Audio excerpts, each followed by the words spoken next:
हाय friends, आज आपण advance Excel कोर्समधील लेसन नंबर 30 लॉजिकल फंक्शन सिरीजमधील पार्ट 7 पाहणार आहोत. यामध्ये आज आपण अँड फंक्शनचा उपयोग काय होतो ते शिकणार आहोत. तर चला स्टार्ट करूया आजचा व्हिडिओ.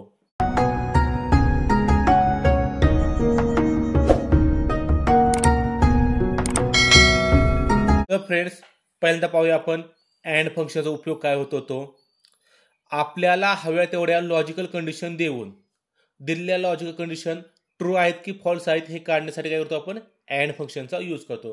यामध्ये आपल्याला हव्या तेवढ्या आपण काय करू शकतो लॉजिकल कंडिशन देऊ शकतो. आपण दिलेल्या लॉजिकल कंडिशन मधील एक जरी लॉजिकल कंडिशन ही फॉल्स असेल तर आउटपुट व्हॅल्यू काय येते फॉल्स येते. आपण दिलेल्या लॉजिकल कंडिशन ट्रू आहेत का फॉल्स आहेत हे काढण्यासाठी आपण काय करायचं अँड फंक्शनचा यूज करायचा. आपण यामध्ये किती लॉजिकल कंडिशन देऊ शकतो. या दिलेल्या लॉजिकल कंडिशन मधील एक जरी लॉजिकल कंडिशन फॉल्स असेल तर काय होतं आउटपुट काय होतं फॉल्स येतं. याचं आउटपुट काय होतं ट्रू आणि फॉल्समध्येच नेहमी येत असतं. आता हे कसं करायचं प्रॅक्टिकली बघूया आपण, मी तुमच्या लक्षात येईल. इथं बघा मी एक्सेल शीट काढली. एक्सेलमध्ये एक्झाम्पल दिलेलं आहे आपल्या. इथं नावं आहेत, त्यांचे स्टॉक आयटमची नावं आहेत आणि त्यांनी केलेली सेल्स क्वांटिटी आहे. आता इथं खाली बघा दिलेत त्यांनी यूज फॉलोइंग लॉजिकल कंडिशन. इथं दोन लॉजिकल कंडिशन दिलेत. ह्या दोन्ही लॉजिकल कंडिशन आपल्याला काय करायचे अँडच्या सहाय्याने काय करायच्यात यूज करायच्यात. त्या दोन्ही लॉजिकल कंडिशन जर ट्रू असतील तर रिझल्ट काय येणार ट्रू येणार. दोन्हीमधील एक जरी कंडिशन फॉल्स असेल तर रिझल्ट काय येणार फॉल्स येणार. सगळ्याच कंडिशन फॉल्स असतील तर रिझल्ट काय येणार फॉल्स येणार. आता कसं करायचं यूज तर बघा पहिल्यांदा इथं स्टार्ट करूया आपण.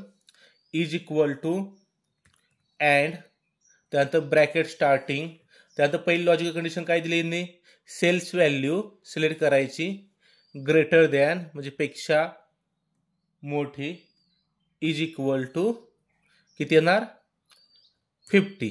हा पहिली लॉजिकल कंडिशन कंप्लीट झाली. त्यानंतर मी काय करणार कॉमा देणार. त्यानंतर दुसरी लॉजिकल कंडिशन टाकायची मला सेम सेल्स व्हॅल्यू पेक्षा लहान किंवा इज इक्वल टू 80. याचा अर्थ काय 80 किंवा 80 पेक्षा लहान असेल तर हे काय लॉजिकल कंडिशन झाली. दोन लॉजिकल कंडिशन ज्या टाकून झाल्या मी ब्रॅकेट काय करणार कंप्लीट करणार आणि एंटर बटन प्रेस करणार. बघा इथं दोन्ही लॉजिकल कंडिशन जर ट्रू होत असतील म्हणजेच काय व्हॅल्यू 50 ते 80 मध्ये असेल तर ट्रू येणार आणि 50 ते 80 मध्ये नसेल तर काय येणार फॉल्स येणार. बघा इथं ट्रू आलं, इथं ट्रू आलं, बाकी ठिकाणी काय आलं सगळं फॉल्स आलं. अशा प्रकारे आपण अँड फंक्शनचा उपयोग करू शकतो.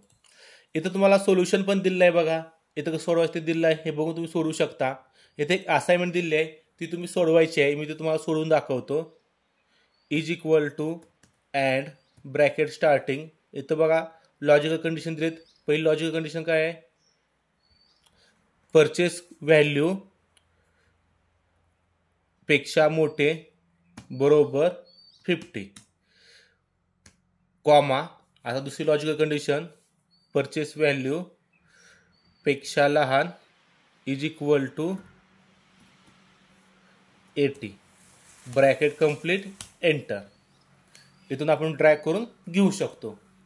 इथं त्याचं सोल्युशन पण दिलेलं आहे. बघा तुम्ही इथं सोल्युशन पण यूज करू शकता. अशा प्रकारे आजच्या व्हिडिओमध्ये आपण अँड फंक्शनचा यूज कसा करायचा ते पाहिलेलं आहे. थँक्यू. या व्हिडिओबद्दल जर तुम्हाला काही शंका असतील अडचणी असतील तर त्या तुम्ही कमेंट बॉक्समध्ये मांडू शकता. मी त्याचं उत्तर नक्की देईन.